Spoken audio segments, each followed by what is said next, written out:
ஒவ்வொரு electric vehicle கம்பெனிலையும் ஒவ்வொரு range சொல்கிறாங்க. ஸோ அவங்க சொல்கிறது ஒரு பக்கம் இருக்கட்டும், எந்த எலக்ட்ரிக் வெஹிக்கிளாக இருந்தாலும் உங்களுக்கு உண்மையாக நீங்கள் ஓட்டும்போது ஆன் ரோட் எவ்வளோ ரேஞ்ச் வரும்ன்றது இந்த வீடியோவில் நம்ம பார்த்துடலாம். இப்போ இந்த பேட்டரியோட பெர்ஃபார்மன்ஸையும் லைஃப்பையும் என்னென்ன விஷயங்கள் அஃபெக்ட் பண்ணுது, பேட்டரிக்குள்ளே எவ்வளோ ரேஞ்ச் இருக்குது, எத்தனை கிலோமீட்டர் கழிச்சு நம்மளுக்கு ரேஞ்ச் கம்மியாகும், அண்ட் இந்த பேட்டரி மாற்றணும்னு வரும்போது இந்த இடத்துல தான் ஒரு சீக்ரெட் இருக்குது, ஒரு ட்விஸ்ட் இருக்குது. இது எல்லாமே இந்த வீடியோவில் பார்க்கலாம் வாங்க. Welcome to green tech Sumith. So ஒரு கட்டத்தில் பேட்டரி மாற்றியே ஆகணுமா, இதுக்கு வேறு என்ன மாற்று இருக்குது? இப்போ இதை நம்ம ஸ்டடி பண்ணுறதுக்கு இப்போ நான் கொடுக்குற எக்ஸ்ப்ளனேஷன் எல்லா எலக்ட்ரிக் வெஹிக்கிள்ஸ்க்கும் பொருந்தும். இப்போ நம்ம எக்ஸாம்பிளாக ஓலாவும் சிம்பிள் ஒன்று எடுத்துக்கலாம். ஃபஸ்ட்டு ஓலா S1 எடுத்துக்கலாம். இதில் வந்து ஐடிசி ரேஞ்சு 121 கிலோமீட்டர் சொல்லியிருக்காங்க. ஆனால் ரியல் ரோட் ரேஞ்சு 100 கிலோமீட்டர்ஸ்னு வச்சுப்போம். இப்போ இந்த மேக்ஸிமம் ரேஞ்சுன்றது எவ்வளோ ஸ்பீடில் ஓட்டணுன்றது கம்பெனி சொல்லலை. 20ல் ஓட்டணுமா, 30ல் ஓட்டணுமா, 40ல் ஓட்டினா இந்த ரேஞ்ச் வருமானது நம்மளுக்கு எக்ஸாக்டாக தெரியல. ஸோ இப்போ நம்ம இருக்கிறதுலையே ஃபாஸ்ட் மோடில் ஓட்டுறோம்னு வச்சுக்கலாம். ஸோ ஃபுல்லாக த்ரூ அவுட்டாக நம்ம ஸ்பீட் மோட்லேயே ஓட்டுறப்ப இந்த 100 கிலோமீட்டர்ன்றது வெறும் 40% குறைஞ்சி ரேஞ்ச் 40 கிலோமீட்டர் இருக்கும். இப்போ நம்ம மீடியமாக ஸ்லோ ஃபாஸ்ட் மிக்சட் மோடில் ஓட்டுறப்ப ரியல் ரோட் கண்டிஷனில் வந்து நம்ம வெயிட்டு, ரோடோட கண்டிஷன், நம்ம எப்படி பிரேக்ஸ் அப்ளை பண்ணுறோம், வண்டியோட டயர், ஏர் ப்ரெஷர், பல விஷயங்கள் இருக்குது. ஸோ நம்ம ஒரு டோட்டல் மிக்சடாக ஒரு ஆவரேஜாக ஒரு சேஃபர் சைடுக்கு கொஞ்சம் கம்மியாக இருந்தாலும் ஒரு 60 கிலோமீட்டர் வச்சுக்கலாம். ஸோ ஒரு சார்ஜுக்கு 60 கிலோமீட்டர் வருது. ஸோ இப்போதைக்கு டாப் கம்பெனிஸ் எல்லாருமே lithium ion NMC chemistry use பண்ணுறாங்க. NMCன்றது நிக்கல் மேங்கனீஸ் கோபால்ட் ஆக்சைடு, அந்த கெமிஸ்ட்ரி யூஸ் பண்ணுறாங்க. இது ஆக்சுவலாக ஒரு கேத்தோட் மெட்டீரியல். கேத்தோட் தான் மாற்றுவாங்க ஒவ்வொரு கெமிஸ்ட்ரியிலையும். இப்போ லித்தியம் அயான் ஃபாஸ்பேட்டுக்கு வந்து இந்த மாதிரி ஹெவி மெட்டல்ஸ் அவ்வளோவா வராது. ரேர் மெட்டல்ஸ், ஹெவி மெட்டல்ஸ் வராது. நிக்கல், கோபால்ட்லாம் வராது. அது இன்னும் ரொம்ப அருமையான கெமிஸ்ட்ரி. எலக்ட்ரிக் வெஹிக்கிள்ஸ்க்கு ஸ்டடி டிஸ்சார்ஜ் இல்லாமல் மாறும்ன்றதுனால இப்போதைக்கு டாப் கம்பெனிஸ் எல்லாருமே வந்து NMC யூஸ் பண்ணுறாங்க, லித்தியம் அயான் யூஸ் பண்ணுறாங்க. ஃபாஸ்பேட் அவ்வளோவா யூஸ் பண்ணுறது இல்லை. ஆனால் ஃபாஸ்பேட் யூஸ் பண்ணாங்கன்னா மிக சிறப்பாக இருக்கும். ஓகே, இப்போது ஏன்னா ஃபாஸ்பேட்டில் கொஞ்சோண்டு தான் எனர்ஜி டென்சிட்டி கம்மி, ஆனால் அதில் இருக்கிற சேஃப்டி ரொம்ப ரொம்ப சூப்பர் பெட்டராக இருக்கும். அது மட்டும் இல்லாமல் சூப்பரான விஷயம், NMC 800லேருந்து 1000 சார்ஜ் சைக்கிள்ஸ் வரும். ஆனால் ஃபாஸ்பேட்டு கிட்டத்தட்ட 2000-2500 சார்ஜ் சைக்கிள் வரும். அப்படின்னா NMC 1,00,000 கிலோமீட்டர் ஓட்டலாம்னா ஃபாஸ்பேட்டில் 2,00,000 கிலோமீட்டர் இல்லை அதுக்கு மேலே கூட ஓட்டலாம். இப்போ ரீசெண்ட் டேஸில் ஃபாஸ்பேட்டில் கூட ஸ்டேபிள் பேட்டரிஸ் வந்திருக்கு. நாங்களே டெஸ்ட் பண்ண வரைக்கும் பக்கா ஸ்டேபிளாக இருக்குது. NMCக்கு ஈக்குவலண்ட்டாக இருக்குது. பெரிய கம்பெனிஸ் அதுக்கு ஏன் போகலன்றது இன்னும் தெரியல. அவங்க இதை ரிஸ்க் எடுத்து ட்ரை பண்ண விரும்பலையா, இல்லை இன்னும் அந்த விஷயத்தில் அப்டேட் ஆக விரும்பலையா, அது தெரியல நம்மளுக்கு. நான் ஏற்கனவே பேட்டரி ஒர்க்கிங் பற்றி ஒரு கிளியராக விஷுவல் அனிமேஷன் வீடியோ பண்ணியிருக்கேன். ஒரு பேட்டரிக்குள்ளே என்ன நடக்குதுன்றது அது மேலே ஐ பட்டனில் இருக்குது, நீங்கள் கிளிக் பண்ணி பார்த்துக்கலாம்.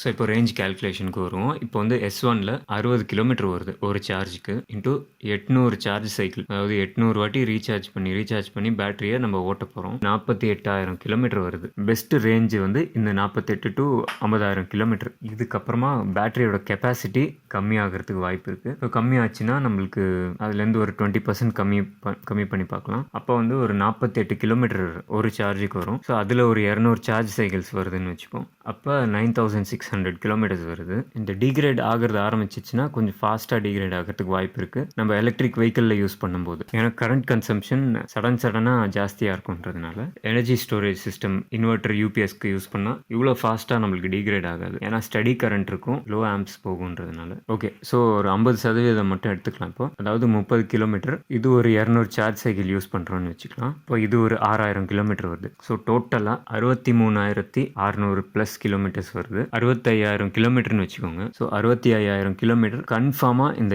S1 பேட்டரியில் இருக்குது. ஸோ நீங்கள் இந்த 65,000 கிலோமீட்டர் மைண்டில் கன்ஃபார்மாக வச்சுக்கலாம். இன்கேஸ் பேட்டரி மாற்றுற மாதிரி வந்தால் இந்த 65,000 கிலோமீட்டருக்கு அப்புறம் தான் வரப்போகுது. ஸோ இப்போ இதே கணக்கு S1 ப்ரோவில் பார்த்தா அவங்க கிளைம் பண்ணுறது 181 கிலோமீட்டர் கிளைம் பண்ணுறாங்க. ஆனால் ரியல் லைஃப்பில் எனக்கு தெரிஞ்ச ஒரு 140-150 வரும்னு நினைக்கிறேன். ஸோ இது வந்து நம்ம த்ரூ அவுட்டாக ஃபுல் ஸ்பீடில் ஓட்டினா கிட்டத்தட்ட 60 கிலோமீட்டர் மட்டும்தான் ரேஞ்ச் வரும் எனக்கு தெரிஞ்சு. ஸோ இப்போ நம்ம வந்து ஒரு மிக்சட் மோடில் ஓட்டுறோம்னா ஆவரேஜாக 90 கிலோமீட்டர்ஸ் எடுத்துக்கலாம் ஒரு சேஃபர் சைடுக்காக. ஏன்னா இதுவும் வந்து depending on weight, roads, braking, air pressure, turnings நிறைய இருக்குது. ஸோ இப்போ 90 into 800 சைக்கிள்ஸ் 72,000 கிலோமீட்டர்ஸ். அதுக்கப்புறம் 70 கிலோமீட்டர்ஸ் பர் சார்ஜ், அது ஒரு 200 வாட்டி ரீசார்ஜ் சைக்கிள்ஸ், அது ஒரு 14,000 கிலோமீட்டர்ஸ். அதுக்கப்புறம் ஒரு 45 கிலோமீட்டர் 50% மட்டும் எடுத்துக்கலாம், அது ஒரு 200 சார்ஜிங் சைக்கிள்ஸ். ஸோ இதுக்கு ஒரு 9,000 கிலோமீட்டர்ஸ். டோட்டலாக ஒரு 95,000க்கு மேலே கன்ஃபார்மாக இந்த S1 ப்ரோ பேட்டரியில் இருக்குது. இன்கேஸ் பேட்டரி மாற்றணுன்ற மாதிரி வந்தால் இந்த 95,000 கிலோமீட்டருக்கு அப்புறமா தான் வரப்போகுது. இப்போ சிம்பிள் ஒன்ல இவங்க ரேஞ்ச் சொல்கிறதே 236 கிலோமீட்டர் சொல்கிறாங்க. ஸோ இவங்களே வந்து ரியல் லைஃப்பில் 200 கிலோமீட்டர் கிட்ட வரும்ன்றாங்க. நம்ம ஒரு ரியல்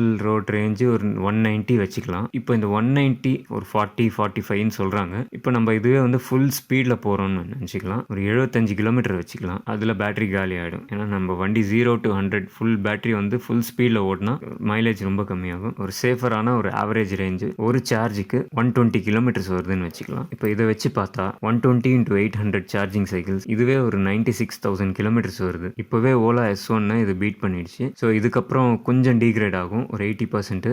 அதில் ஒரு 200 சார்ஜிங் சைக்கிள் அது ஒரு 19,000 கிலோமீட்டர்ஸ். அதுக்கப்புறம் 50% அது ஒரு 200 சார்ஜிங் சைக்கிள்ஸ் அது ஒரு 12,000 கிலோமீட்டர்ஸ். ஸோ சிம்பிள் ஒன்று, இந்த ஸ்கூட்டர் உண்மையிலேயே அவங்க ப்ரொடக்ஷன் பண்ணி மார்க்கெட்டுக்கு கொண்டு வந்தாங்கன்னா சான்ஸே இல்லை. இந்த பேட்டரிக்குள்ள 1,27,000 கிலோமீட்டர் ஆல்ரெடி கன்ஃபார்மாக இருக்குன்றது நம்மளுக்கு தெரியுது. இப்போ இதில் நம்ம நார்மல் சாதாரண எலக்ட்ரிக் வெஹிக்கிள்ஸ், இந்த சைனீஸ் எலக்ட்ரிக் வெஹிக்கிள்ஸ் இல்லை ஒரு மீடியம் பிராண்டட் எலக்ட்ரிக் வெஹிக்கிள்ஸில் பார்த்தா ஒரு விஷயம் என்னன்னா, இந்த பேட்டரி பர்சன்டேஜ்க்கு ஏற்ற மாதிரி நம்மளுக்கு டாப் ஸ்பீடும் பர்ஃபார்மன்ஸும் டிஃப்ரென்ஸ் இருக்கும். அதாவது இப்போ பேட்டரி 100%ல இருக்குன்னா நம்மளுக்கு ஃபுல் ஸ்பீடு போகும், ஃபுல் பர்ஃபார்மன்ஸ் கிடைக்கும். அதாவது பர்ஃபார்மன்ஸ்ன்றது சடன் பிக்கப் ஆகிறது, இல்லாட்டி அப்ஹில் போகிறப்ப ஸ்மூத்தாக போகிறது அந்த மாதிரி. ஆனால் அதுவே பேட்டரி 50%க்கு வந்துடுச்சுன்னா கொஞ்சம் வண்டி பர்ஃபார்மன்ஸ் டாப் ஸ்பீடு எல்லாமே கொஞ்சம் கம்மியாகிடும். அப்படியே 20% 10% அப்படியே கம்மியாகிட்டே வரும் பர்ஃபார்மன்ஸ் எல்லாமே டாப் ஸ்பீட்லேருந்து. ஆனால் பிராண்டட் வெஹிக்கிள்ஸ்க்கு இந்த ப்ராப்ளம் அவ்வளோவா ரிப்போர்ட் பண்ணல. ஆனால் வண்டி ஆட்டோமேட்டிக்காக ஈகோ மோட் போயிடும். சைனீஸ் வெஹிக்கிள்ஸ்க்கு இந்த ப்ராப்ளம் இருக்குது. நம்ம முடிஞ்ச வரைக்கும் எலக்ட்ரிக் வெஹிக்கிள் யூஸ் பண்ணுறப்ப ஒரு மீடியம் ஸ்பீடில் போகிறது வண்டிக்கும் நல்லது, பேட்டரிக்கும் ரொம்ப ரொம்ப நல்லது. நம்ம ஃபுல் ஸ்பீடில் போகும்போது நிறைய கரண்ட் தேவைப்படும். ஸோ நிறைய எலக்ட்ரான்ஸ் வெளியே அனுப்பும். ஸோ இந்த விஷயம் நடக்கும்போது இப்போ வந்து 2 மெயின் ஃபேக்டர்ஸ் வந்து இதை அஃபெக்ட் பண்ணும். இப்போ இதில் நம்மளுக்கு நிறைய பேருக்கு ஒரு டவுட் வரும். அதே பேட்டரி அதே மோட்ரு ஸ்லோவாக போனால் 100 கிலோமீட்டர் வருது, ஸ்பீடாக போனால் ஏன் 60 கிலோமீட்டர் வருது? அப்போ அந்த பேட்டரியில் இருக்கிற சார்ஜ் கரண்ட் என்ன ஆகுது? ஸோ இந்த இடத்துல 2 விஷயம் நடக்கும். ஸோ இந்த 2 மெயின் ஃபேக்டர்ஸ் நான் இப்போ சொல்கிறேன். நம்பர் 1, ஸ்பீடாக போகிறப்ப மோட்டரோட டிமாண்ட் ஃபார் கரண்ட் வந்து ரொம்ப ஹையாக இருக்கும். அதாவது பேட்டரிக்குள்ளேருந்து எலக்ட்ரான்ஸ் மோட்டருக்குள்ளே ஒரு அபரிவிதமான எலக்ட்ரான்ஸ் வந்து பேட்டரியிலேருந்து மோட்டர் காயிலுக்குள்ளே போகும். ஸோ பேட்டரிக்குள்ளேருந்து எலக்ட்ரான்ஸ் வரும்போதே ஒரு சின்ன ஹீட் ப்ரொடியூஸ் ஆகும். ப்ளஸ் அவ்வளோ ஃபாஸ்ட்டாக ரெசிஸ்டன்ஸை தாண்டி வரும்போது அந்த ஹீட்லேயே வந்து நிறைய எலக்ட்ரான்ஸ் வந்து வேஸ்ட் ஆகிடும், லாஸ் ஆகிடும், எலக்ட்ரான் லாஸ் வந்துடும். ஸ்லோவாக போகும்போது ஒரு 1000 எலக்ட்ரான் அனுப்புதுன்னா ஒரு 850 எலக்ட்ரான் வந்து மோட்டர் காயிலுக்குள்ளே போயிடும். அதே செம்ம ஸ்பீடாக போகும்போது இந்த 1000 எலக்ட்ரானில் 500 எலக்ட்ரான் தான் போயிட்டு காயிலுக்குள்ளே போகும். மற்ற எலக்ட்ரான்ஸ் வந்து இந்த ஹீட்டாக மாறிட்டு ஹீட் எனர்ஜியாக கன்வெர்ட் ஆகி டெசிபேட் ஆகிடும். இன்னும் சில எலக்ட்ரான் வந்து ரெசிஸ்டன்ஸை வித் ஹெல்ப் பண்ணாமல் அது கொஞ்சம் லூஸ் ஆகிடும். இது வந்து பேட்டரியில் நடக்கிறது. செகண்ட் பாயிண்ட், இது வந்து மோட்டரில் நடக்கும். இப்போ மோட்டரில் ஒரு ரொட்டேஷன் சுற்றுறதுக்கு 1000 எலக்ட்ரான்ஸ்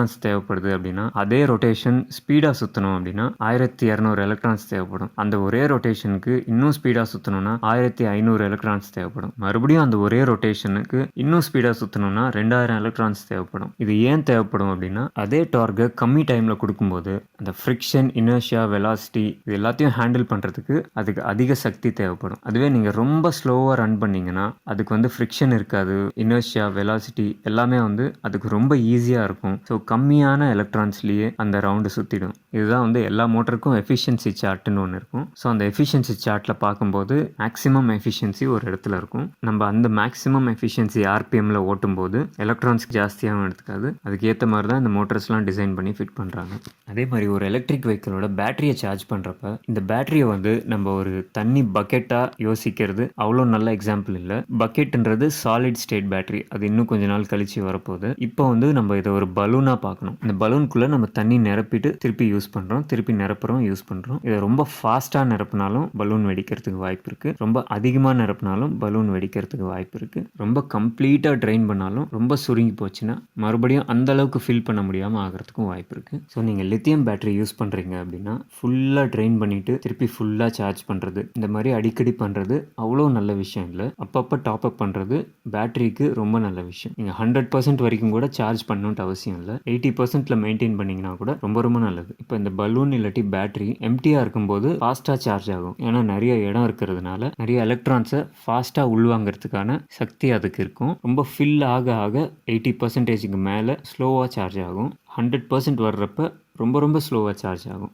அதனால தான் லித்தியம் அயான் பேட்டரிஸ் 0 to 80% ரொம்ப ஃபாஸ்ட்டாக சார்ஜ் ஆகும், 0 to 50-60% நல்ல ஃபாஸ்ட்டாக சார்ஜ் ஆகும். அதுதான் லெட் ஆசிட்க்கும் லித்தியம் அயானுக்கும் டிஃப்ரென்ஸ். லித்தியம் அயான் சார்ஜரில் அதுலேயே அல்காரிதம் இருக்கும். பேட்டரி ஃபுல் ஆக ஆக சார்ஜிங் கரண்ட் ஆம்பியர் கம்மியாயிட்டே வரும். ஸோ பலூன் வெடிக்காமல் ஜாக்கிரதையாக ஸ்லோவாக ஃபில் ஆகும். இதுவே நீங்கள் திக்கான பலூன் போட்டிங்கன்னா, காஸ்ட்லியான செல்ஸ் யூஸ் பண்ணிங்கன்னா நீங்கள் ஃபாஸ்ட் சார்ஜ் பண்ண முடியும், பலூன் ஒன்றும் ஆகாது. ஆனால் நீங்கள் அடிக்கடி பண்ண பண்ண பண்ண பண்ண இந்த பலூனோட ஸ்ட்ரென்த்து கொஞ்சம் கொஞ்சமாக வீக் ஆகிட்டே வரும். ஸோ இருக்கிறதுலையே ஸ்லோ சார்ஜ் பண்ணுறது best option. So that battery degradation ரொம்ப கம்மியாகும், அதுக்குள்ளே டென்ட்ராய்ட்ஸ் ஃபார்மேஷன் ரொம்ப ஸ்லோவாக நடக்கும். இந்த மாதிரி விஷயங்களை ஃபாலோ பண்ணி நம்ம பேட்டரி லைஃப்பை ஈஸியாக டபுள் ஆக்கலாம். அது ஒரு செப்பரேட் வீடியோவில் பார்க்கலாம். இப்போதைக்கு நீங்கள் அடிக்கடி சார்ஜ் பண்ணலாம், ஸ்லோவாக சார்ஜ் பண்ணலாம். ஃபுல் 100% வரைக்கும் சார்ஜ் பண்ணணுன்ட்டு அவசியம் இல்லை. மாதத்துக்கு ஒரு வாட்டி இல்லை மாதத்துக்கு 2 வாட்டி ஃபுல் 100% சார்ஜ் பண்ணால் ரொம்ப நல்லது. ஸோ நம்ம ரொம்ப நல்லா மெயின்டைன் பண்ணால் 2 லட்சம் கிலோமீட்டர் கூட அசால்ட்டாக யூஸ் பண்ணலாம். ஓகே, ஸோ இப்போ வந்து நம்ம ஒரு வேளை பேட்டரி ரீப்ளேஸ் பண்ணணும் அப்படின்னா நம்ம மார்க்கெட்டில் 15,000 15,000 ரூபாய் ஒரு கிலோ வாட்டுக்கு நல்ல குவாலிட்டியான லித்தியம் பேட்டரி கிடைக்குது. ஓலாவில் பேட்டரி 3 கிலோவாட் பேட்டரியோட ரீப்ளேஸ்மெண்ட் காஸ்ட் கிட்டத்தட்ட 60,000 ரூபாவாக இருக்கலாம். 4 கிலோவாட் பேட்டரியோட ரீப்ளேஸ்மெண்ட் காஸ்ட் கிட்டத்தட்ட 80,000 ரூபாவாக இருக்கலாம். இப்போ இந்த சிம்பிள் ஒன்னோட battery cost 60% of the vehicle அப்படின்னு சொல்லியிருக்காரு. அப்படி பார்த்தா ஒரு 65,000 இருக்கணும். ஆனால் ஒரு வியூவர் ஒருத்தர் நம்ம வீடியோவில் கமெண்ட் பண்ணப்போ தான் தெரிஞ்சுது. இப்போ இந்த சிம்பிள் ஒன்னோட ரேட்டு 1,10,000 ரூபான்றது சப்சிடிக்கு அப்புறமா தானே. தனியாக பேட்டரி வாங்குறப்ப சப்சிடி இருக்குது அப்படின்ட்டு நம்ம எந்த ஜியோவும் பார்த்த மாதிரி தெரியல. ஆக்சுவல் வண்டியோட காஸ்ட் 1,70,000. வெறும் பேட்டரியோட காஸ்ட் மட்டுமே 1 லேக்குக்கு மேலே வருது. ஆனால் ஆக்சுவலாக நம்ம வாங்குறப்போ இவ்வளோ இருக்காதுன்னு தான் என்னோட ஃபீலிங்கு. ஆனால் இந்த கோணத்துலேயும் நம்ம யோசிக்கணுன்றது ஒரு விஷயம் இருக்குது. Thank you master tech 360. ஸோ இப்போ முக்கியமான விஷயத்த சொல்கிறேன். இப்போ இந்த பேட்டரி டெட்டுன்னு சொல்லிட்டு ஆக போகிறதில்ல. கெப்பாசிட்டி கம்மியாகுமே தவிர கம்ப்ளீட்டாக பேட்டரி டெட் ஆக போகிறதில்ல. இப்போ இன்னொரு நிறைய பேர் பேசாத விஷயம், இப்போ இந்த பழைய பேட்டரியை நம்ம என்ன பண்ணுவோம், இந்த பேட்டரியில் கண்டிப்பாக ஒரு 30-40% கெப்பாசிட்டியாவது இருக்கும். அதாவது 4 கிலோவாட் பேட்டரி பேக்கில் கண்டிப்பாக 1 கிலோவாட் இல்லை 2 கிலோவாட்டான பவர் அதில் இருக்க போகுது. நம்ம 1 கிலோவாட் சீப்பாக வாங்கினா, அதாவது இன்வெர்டர் யூபிஎஸ்க்கு வாங்கினா ஒரு 10,000 ரூபாய் வரும். அப்போ அந்த பழைய பேட்டரி இதுக்குன்ட்டு சில பையர்ஸ் இருப்பாங்க, அவங்களுக்கு சேல் பண்ணாலும் கிட்டத்தட்ட ஒரு 15,000 ரூபாய்க்கு வாங்குவாங்க. இல்லை நம்ம வீட்டுக்கே கூட யூஸ் பண்ணிக்கலாம். கண்டிப்பாக இந்த வீடியோவில் உங்களுக்கு யூஸ்ஃபுல்லான விஷயங்கள் சிலது இருந்திருக்கும்னு நினைக்கிறேன். இந்த சேனலை சப்ஸ்கிரைப் பண்ணுறதுனால இந்த மாதிரி இன்னும் ரொம்ப யூஸ்ஃபுல்லான விஷயங்கள் நிறைய ரிசர்ச் பண்ணி உங்களுக்கு நான் வெளியில் சொல்கிறேன். இந்த வீடியோ உங்களுக்கு பிடிச்சிருந்ததுன்னா மட்டும் ஒரு லைக் பண்ணுங்கள். உங்கள் கருத்தை கண்டிப்பாக ஒரு கமெண்ட் பண்ணுங்கள். அது நிறைய பேர் பார்ப்பாங்க, நிறைய தகவல் பரிமாற்றம் நடக்கும்.